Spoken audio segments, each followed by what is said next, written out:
How was Ethiopia? Ethiopia was the best, bro. I should have did 2 days there though.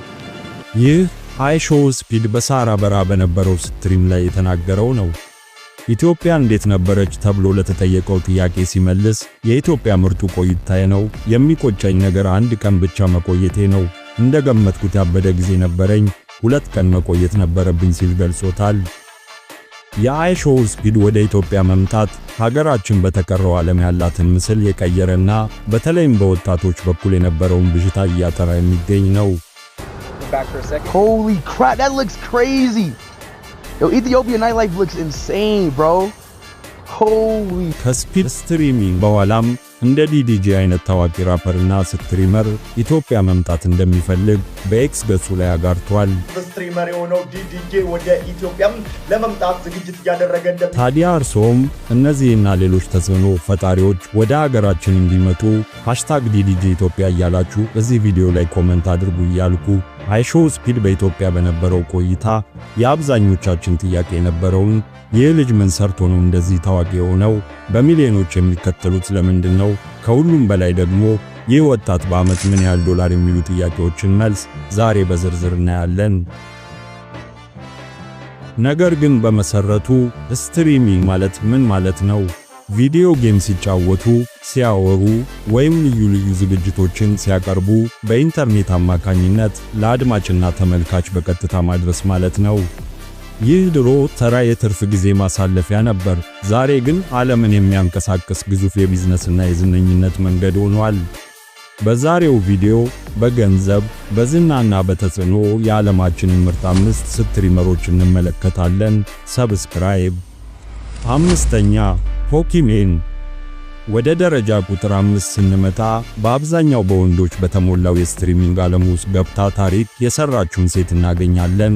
ኢማናኒስ ወይም በቅጽል ስሟ ፖኪሜን። ፖኪሜን የትዊች ንግሥት በመባል ትታወቃለች። ለዓመታት በሴት ስትሪመሮች ዘንድ የነበረውን ሪከርድ በመስበር ቀዳሚ ሆናለች። ነገር ግን ፖኪሜን አሁን ጌመር ብቻ አይደለችም፣ ኃይለኛ የቢዝነስ ሰው ሆናለች። የራሷን ሚና ስናክ የተሰኘ የኩኪስ ኩባንያ ያቋቋመች ሲሆን ትልልቅ የቴሌቪዥን ኩባንያዎችን የምታማክር የአርቲኤስ መስራችም ነች። ትዊች በሚባለው ፕላትፎርም ወደ 9.3 ሚሊዮን የሚጠጉ ተከታዮች ያሏት ሲሆን ይህ ቁጥር በዓለም ላይ ካሉ ሴት ስትሪመሮች ሁሉ ከፍተኛው ነው። በዩቲዩብም ቢሆን ከ6.6 ሚሊዮን በላይ ሰብስክራይበሮች አሏት።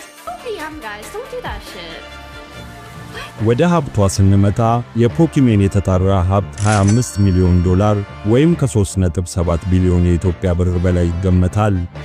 በሎስ አንጀለስ ዘመናዊ መኖሪያ ቤት ያላት ሲሆን የምትነዳውም ውድ የሆነ ነጭ ፌራሪ መኪና ነው። ውበት፣ ጨዋታና ቢዝነስን አጣምራ የያዘች ስትሪመር። 4ኛ ኒንጃ። ስትሪሚንግን ከጨለማ ክፍል አውጥቶ ለመላው ዓለም ያስተዋወቀው ሰው ታይለር ብሌቪንስ ወይም ኒንጃ።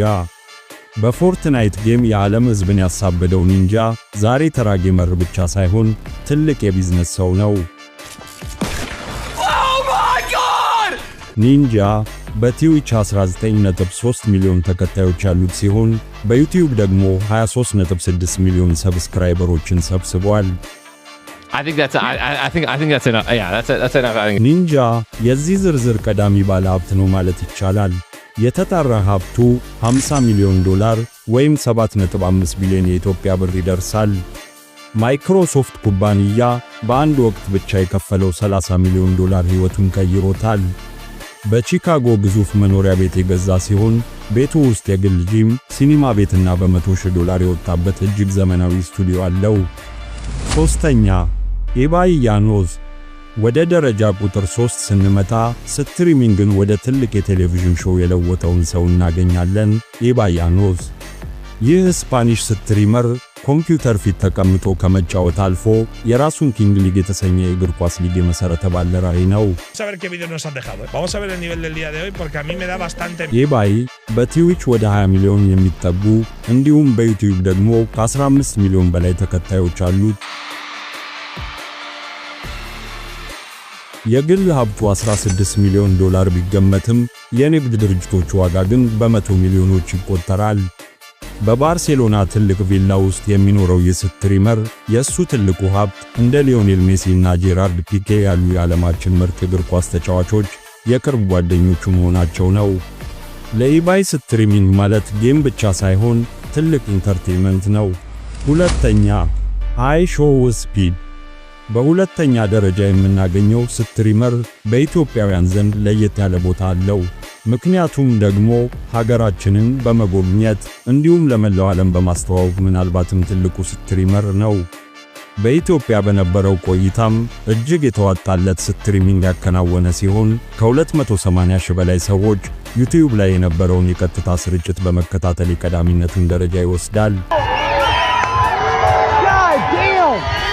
ዳረን ዋትኪንስ ወይም ሃይ ሾው ስፒድ ዓለምን በእብደት ያዳረሰና በጩኸቱ በማይዝለው ጉልበቱና ለክርስቲያኖ ሮናልዶ ባለው ወደር የለሽ ፍቅር ይታወቃል። በ1997 በአሜሪካው ዋዮ የተወለደው ስፒድ ጉዞውን የጀመረው የሚጫወታቸውን ጌሞች ስትሪም በማድረግ ሲሆን በአጭር ጊዜ ውስጥ ዓለም አቀፋዊ ተጽዕኖ ፈጣሪ መሆን የቻለ ስትሪመር ነው። ስፒድ በሄደበት ሀገር ሁሉ መንገዶች ይዘጋሉ። አሁን ላይ የዩቲዩብ ንጉስ ሲሆን 48.7 ሚሊዮን ተከታዮች አሉት። በቅርቡ ወደ ትዊች ተመልሶም በአጭር ጊዜ 3 ሚሊዮን ተከታዮችን አፍርቷል።